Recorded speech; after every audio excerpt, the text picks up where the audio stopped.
నమస్కారం డాక్టర్. నమస్కారం అండి. లయన్స్ క్లబ్లో చేరాలి అనుకునే వ్యక్తులు ఏ అంశాలు పాటించాల్సి ఉంటుంది? అర్హత ఏంటి?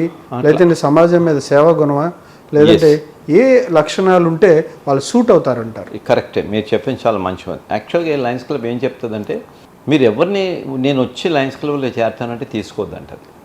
తీసుకోదా? ఇండివిజువల్ పాలకుల్లో ఉందనుకోండి, మేము ఆలోచించుకోవాలి.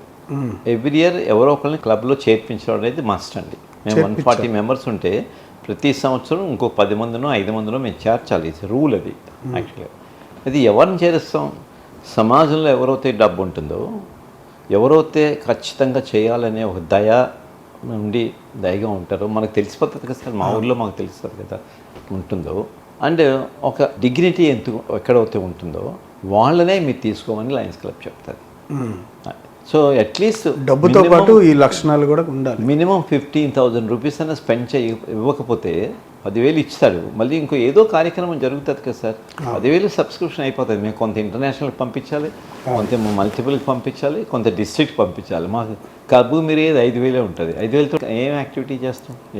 ఇప్పుడు నేను గవర్నర్గా ఉన్నప్పుడు క్లబ్లో ప్రతి సంవత్సరం ఎంత లేదన్నా ₹1,00,00,000 యాక్టివిటీ చేస్తున్నాం మా పాలకుల లయన్స్ క్లబ్లో. ఇయర్లీ అండి ఆల్మోస్ట్ చేస్తున్నాం. అట్లీస్ట్ 70-80 lakhs తగ్గకుండా ప్రతి ప్రెసిడెంట్ చేస్తున్నాడు. అట్లాగా నేను గవర్నర్గా ఉన్నప్పుడు సమ్వేర్ ఇన్ ద 16-17లో నేను 10 crores activity through out the district చేశానండి. త్రూ డిస్ట్రిక్ట్ 10 కోట్ల రూపాయల యాక్టివిటీ చేశారు మొత్తం లయన్స్ అందరూ కలిపి. సో అట్లా చూసుకుంటే మొత్తం త్రూ అవుట్ ది వరల్డ్ ఎంత యాక్టివిటీ అవుతుంది. సో అట్లా తీసుకోమని చెప్తుంది. So Lions club is not by admission, is only by invitation. మేము వెళ్ళి మీలాంటి వాళ్ళు వచ్చి చేస్తే బాగుంటుందని మేము వెళ్ళి వాళ్ళని రిక్వెస్ట్ చేసి, వాళ్ళు లయన్స్ క్లబ్ అండి ఏంటి అని ఓరియంటేషన్ ఇచ్చి, లేకపోతే నెక్స్ట్ వాళ్ళకి ఇవన్నీ ఇండాక్ట్రినేషన్ చేసి అప్పుడు కానీ వాళ్ళు ఇష్టమైతేనే తీసుకుంటాం. సపోజ్ ఒక 40 మెంబర్స్ని మేము 10 మెంబర్స్ని ఇన్వైట్ చేసాం అనుకోండి, దాంట్లో 3-4 చేరతారు, ఇంకా ఎక్కువ చేరారు. వాళ్ళకి ఖచ్చితంగా 10 మందికి ఓరియంటేషన్ ఇస్తాం. దాంట్లో ఇష్టమైన వాళ్ళు వచ్చినప్పుడు దానికి ఇండాక్ట్రినేషన్ చేస్తామండి. ఫైనల్గా ఉంటే నేను తప్పకుండా వస్తాను, చేరుతాను, మీతో ఉంటాను. సో ఒక ఫ్రెండ్షిప్ అనేది చాలా బాగా జరుగుతుంది sir. That is one of the most important. Fellowship చాలా ఎక్సలెంట్గా ఉంటుంది. అది ఈ లయన్స్ సేవలు వినియోగించుకోవాలంటే సాధారణ ప్రజలు కావచ్చు, లేకపోతే నీడీ పీపుల్ కావచ్చు, ఎలా సంప్రదించడమా, లేదంటే మీరే వాటిని ఇందాక మీరు అన్నారు ఎవరైతే ఒక ఐడియా ఇచ్చినప్పుడు కాలేజెస్లో పిల్లలకు కూడా మిడ్ డే మీల్స్ ఇంట్రడ్యూస్ చేయాలని ఐడియా ఇచ్చినప్పుడు మీరు ఒక సర్వే చేసుకున్నారు అసలు. అట్లాగే మీరు కూడా ఎక్కడైతే అవసరం ఉందో ఆ ప్రాంతానికి వెళ్ళి సేవలు అందిస్తారా, లేకపోతే అవసరం ఉన్న వాళ్ళు మీ సంస్థను సంప్రదించాల్సిన అవసరం ఉందంట? అవసరం వాళ్ళు ఒక్కొక్కసారి వాళ్ళందరూ వాళ్ళు అడుగుతారు సార్, మాకు ఈ ప్రాబ్లం ఉంది, మీరు ఏమైనా చేసి పెట్టగలరా అని అడుగుతారు సార్. That's one.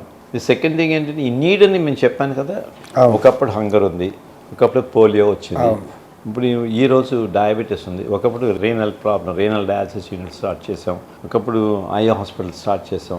అలాగా ఇప్పుడు యాక్చువల్గా ఏంటండి, I will tell you one thing. పాలకొల్లో ఒక లయన్స్ నగర్ అని ఒక ప్లేస్ ఉంది.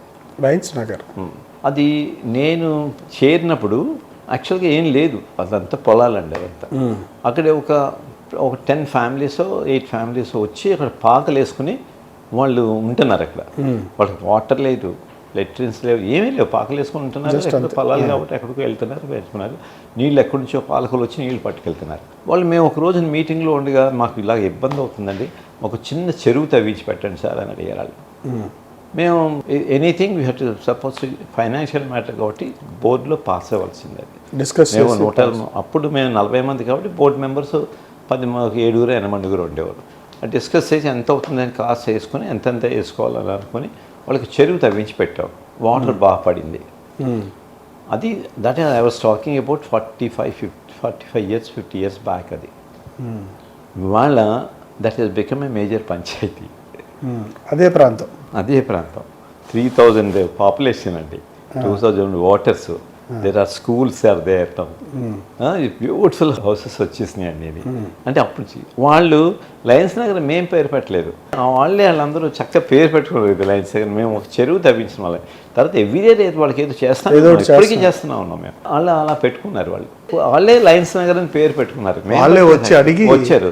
Today is Lions Nagar only in the records of the panchayati department. అంటే ఒక చిన్న పని చేస్తే ఎవాల్యుయేషన్ ఎలా వస్తుందో చూడండి. అంటే that's what I say thank you very much. మంచిదండి.